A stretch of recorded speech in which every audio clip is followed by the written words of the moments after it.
अस्सलाम वालेकुम dear students.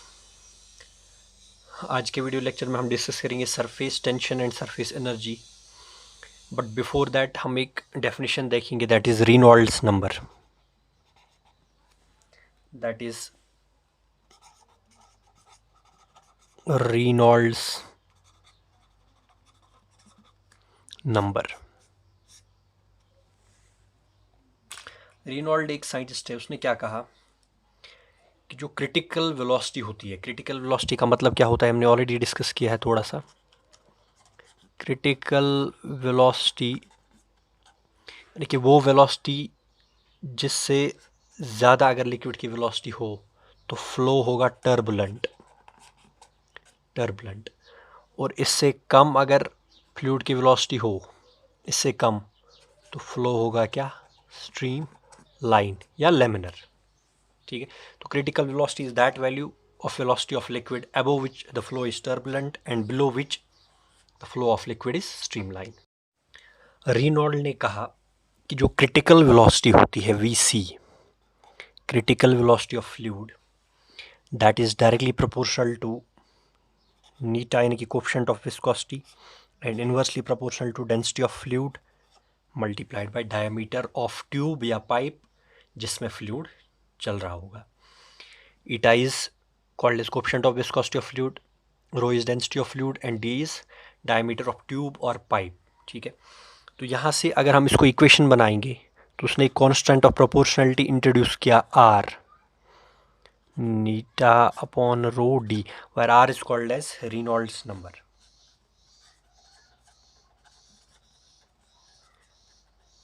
Reynolds number, इस नंबर की हेल्प से, इस नंबर की मदद से उसने एक अप्रोक्सीमेट आइडिया दिया कि फ्लो ऑफ लिक्विड टर्बुलेंट होगा या स्ट्रीमलाइन होगा।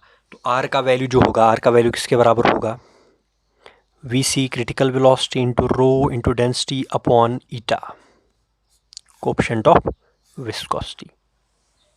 उसने कहा कि अगर आर का वैल्यू लेस देन 1000 है, देन फ्लो जो है स्ट्रीमलाइन होगा लिक्विड का। अगर आर का वैल्यू ग्रेटर देन 2000 है, फ्लो जो होगा वो क्या होगा, टर्बुलेंट। फ्लो जो होगा लिक्विड का वो क्या होगा, टर्बुलेंट। और अगर आर लाई करेगा बिटवीन 1000 एंड 2000, तो लिक्विड फ्लो जो है वो अनस्टेबल होगा, कंटिन्यूसली चेंज होता जाएगा, streamline to turbulent and turbulent to streamline. इस इक्वेशन को हम ऐसे भी लिख सकते हैं, आर इज इक्वल टू, इसको हम ऐसे भी लिख सकते हैं as rho V C square, rho V C square upon eta upon D, यानी कि डी जो न्यूमरेटर में था डायमीटर ऑफ ट्यूब या डायमीटर ऑफ पाइप, उसको मैंने डिनोमिनेटर में लिया तो रेसिप्रोकल में लेना पड़ेगा। ऐसे भी लिख सकते हैं रो ए वी स्क्वायर या A V C square, means कि हमने एरिया ऑफ क्रॉस सेक्शन ऊपर मल्टीप्लाई किया तो नीचे आएगा eta A V C upon D, eta A V C upon D. तो हमने न्यूमरेटर में मल्टीप्लाई किया ए, ठीक है, तो डिनोमिनेटर में भी मल्टीप्लाई करना पड़ा ए, ऊपर से हमने यहाँ पे वी सी स्क्वायर डाला, तो यहाँ पे इक्वेशन में वी सी था तो नीचे वी सी आएगा। ठीक है, और वही वी सी यहाँ पे है। अब अगर आप न्यूमरेटर में जो क्वांटिटी है उसको देखोगे, इट इज इनर्शियल फोर्स यानी कि force due to mass of liquid, ठीक है, divided by eta A V C यानी कि coefficient of viscosity into area of cross section into velocity divided by diameter of tube, it is what, it is force of viscosity, force of viscosity. ठीक है, तो ऐसे भी कह सकते हैं कि Reynolds number is the Reynolds number for a liquid flow is the ratio of inertial force with force of viscosity. तो ये this dimensionless constant gives an information about the flow of liquid, whether the flow of liquid is streamline or turbulent. अब बात करेंगे surface tension की और surface energy की। Surface tension and surface energy.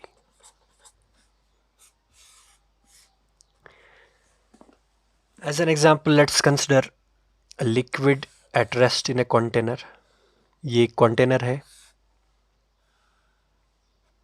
इसमें हमारे पास लिक्विड है and that liquid is at rest. ठीक है, तो ये मॉलिक्यूल्स ऑफ लिक्विड का बना होगा।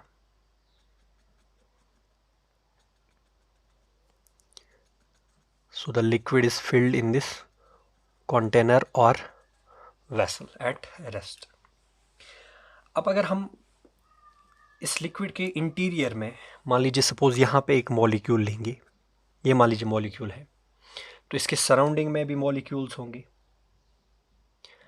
तो इसको यहाँ से भी मॉलिक्यूल्स अट्रैक्ट कर सकते हैं, यहाँ से भी, from each and every side, from the 3 dimension.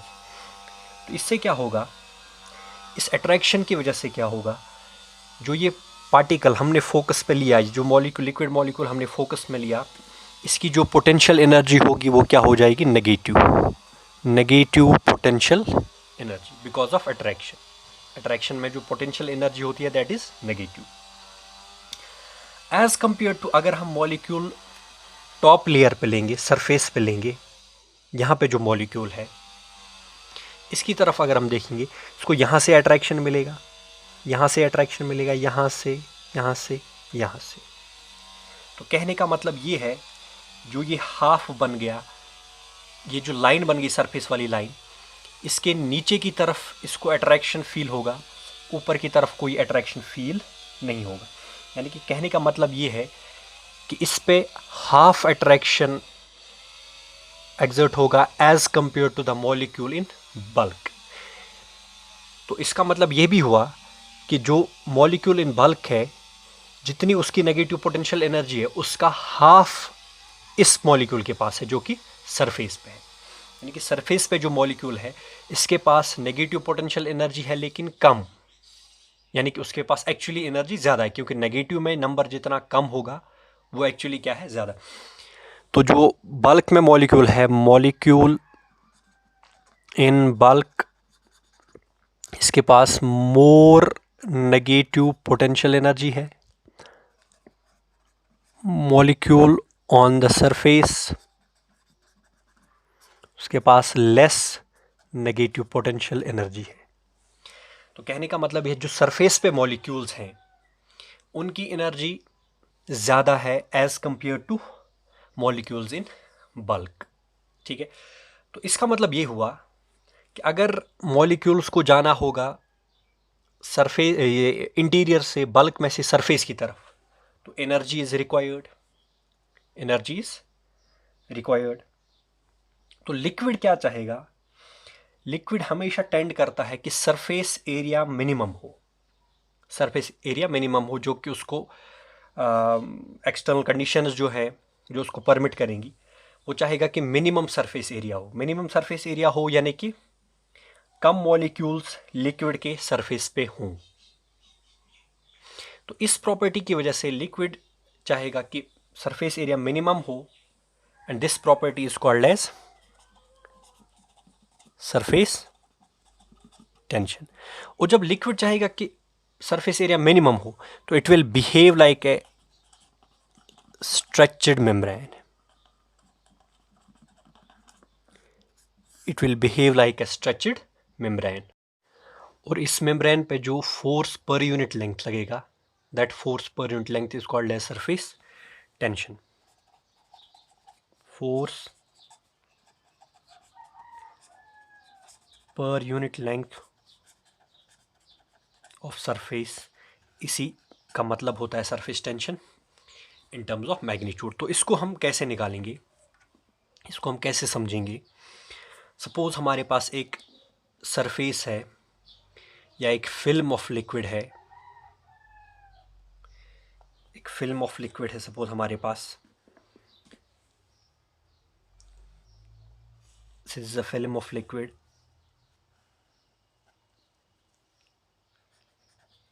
Of width से L,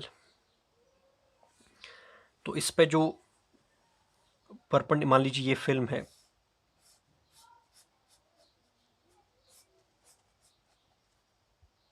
इस पे यहाँ से फोर्स होगा और यहाँ से फोर्स बराबर होगा, तो it is in equilibrium F and F। ये फोर्स किसकी वजह से है? सरफेस टेंशन की वजह से है। यही फोर्स पर यूनिट लेंथ किसके बराबर होगा? सरफेस टेंशन के बराबर होगा। अब सपोज हम ये जो लिक्विड फिल्म है इसका साइज़ बढ़ाना चाहते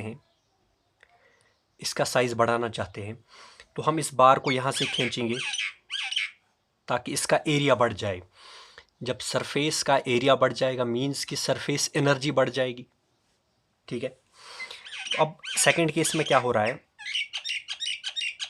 सेकंड डायग्राम में